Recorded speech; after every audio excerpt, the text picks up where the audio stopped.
Hello everyone and welcome back to DJ's Gaming. In today's episode we are going to see what the Dvar Foreman, which is a specialist, so I would consider the Dvar Foreman the support unit in the Dvar army, the tier 2 support unit. There's always a tier 2 and then there's the better tier 3 support units. And I would put the Foreman as the tier 2 support unit. He has the hand mortar, 50 hit points, 2 armor. He has the hand mortar. Firing a hand mortar damage units in a 1 hex radius. So it's kind of uh, an early mortar type unit, an early artillery type unit with a high impact and demolisher. But here's the thing that makes it the support unit. Healing kit, target biological or cyborg units, healing 25, and has its non-psionic negative status effects dispelled. So burning, bleeding, acid, any of that, gone. And then, of course, incentivize. Target friendly Dvar unit gains motivated, granting 400 morale until the end of combat. Morale is particularly helpful because it makes to where they hit better and can potentially do criticals. And then, of course, Kinetic Punch and attack with the Metal Fist. It's just, hi, I'm going to punch you with a Metal Fist. And, of course, its melee bypasses all shield, and it has a concussion. An 8 strength chance to apply concussion to non-ethereal or non-mechanical for 1 round if resisted causes massive impact instead. Now, it only affects ground targets. So, it can be pretty useful.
When you're done.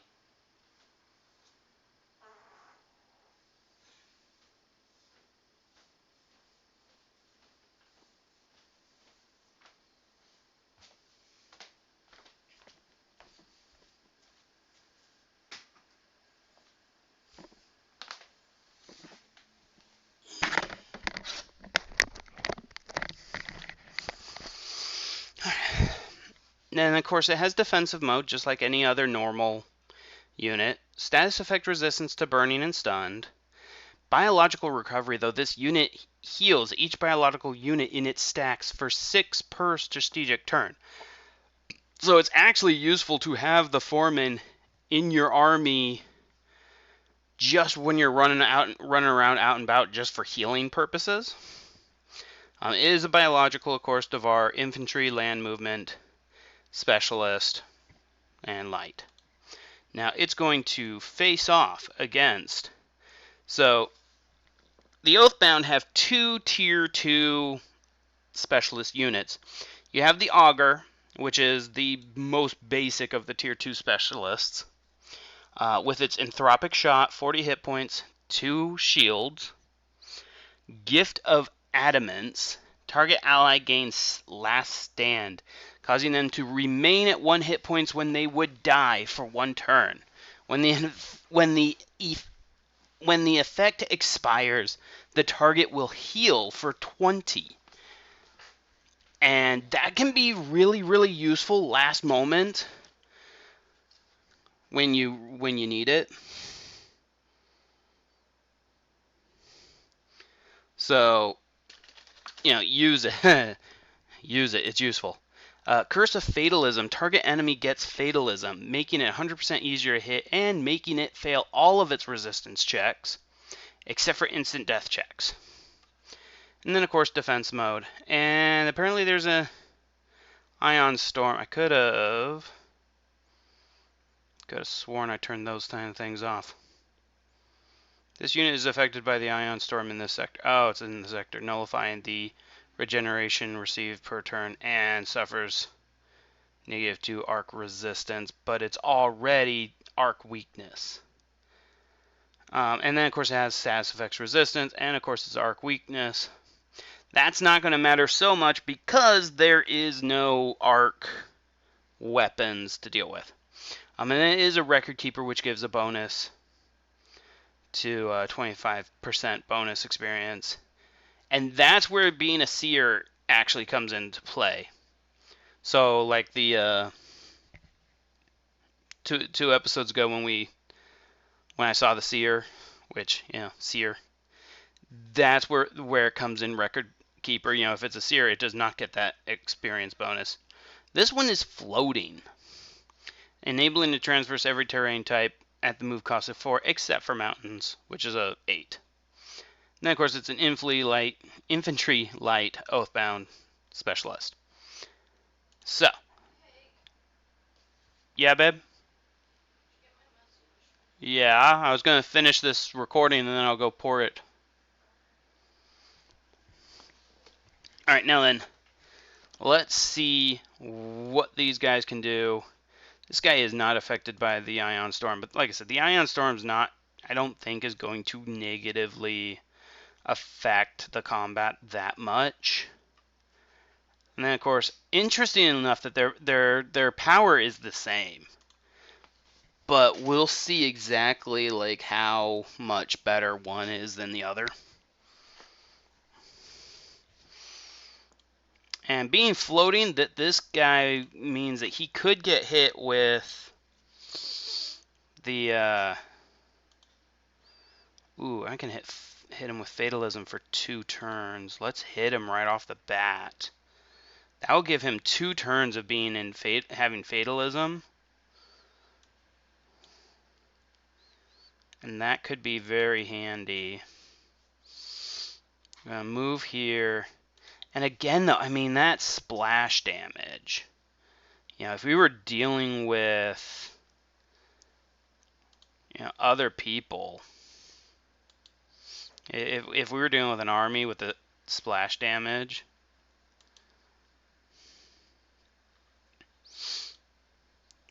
okay.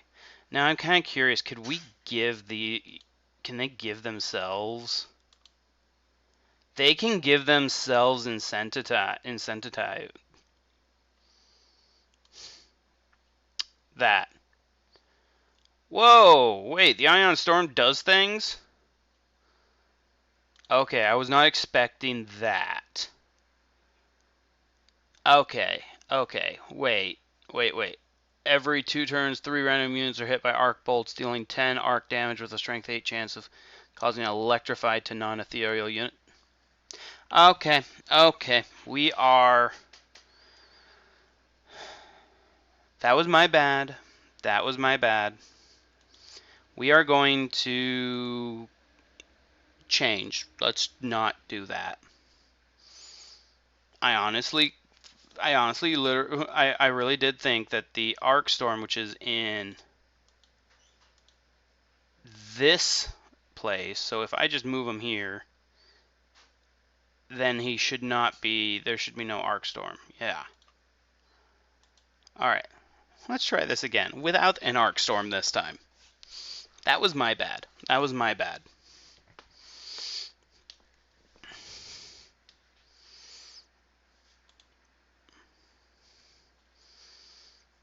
Okay, and since I can give this guy motivation, and that lasts, how long does that last? I don't know, but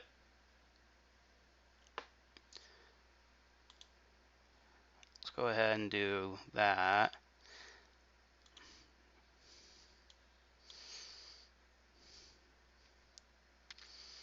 See, honestly, what I'm tempted to do is move right here.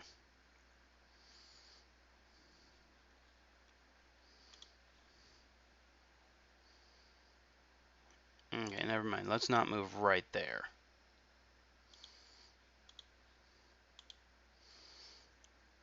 In armor, or because it destroys things. So let's give this guy fatalism. Okay, come. Oh, I just gave him anthropic. I just shot him twice. Okay. Now we're gonna move and could potentially concuss him. I keep forgetting what buttons to click. Okay, I did give him concussion, and he is. That means he has no. He has nothing. He can't do anything. That, and now I can just sit here and do it again. Oh my gosh, this has now gotten. This has just gotten overpowered. Like seriously, repetitively doing concussions. Like seriously. Like yes, that ranged attack is really nice. But I mean, seriously, just being able to just sit there and just keep punching them. Like, I don't even know what to say about that. Oh my gosh. That right there just makes that tier 2 unit overpowered in combat. Plus the fact that he can heal other units, and I think he can heal himself too. I didn't check that. I should have tested that, but I didn't even think about it. But yeah, I mean, he has just become, if I'm ever facing against the Dvar, that's the guy I'm killing first when I'm facing off against their units. Like seriously, that was overpowered. Anyways, it also though makes sense because the Dvar is, they're used to fighting against biological units. The whole idea of the Dvar is they are a company, they are the private army of a company, the consortium, that comes in and mines a planet for everything of value. Which means that they usually are fighting against the whatever natural animals are on the planet. And so their concussion, that just, yeah, that was cool. Anyways, guys, I hope you guys enjoyed. Sorry about the Ion Storm. I really did not think the Ion Storm was going to do that. But yeah, thank you guys so much for watching. Hope you enjoyed, and I'll see you in the next episode.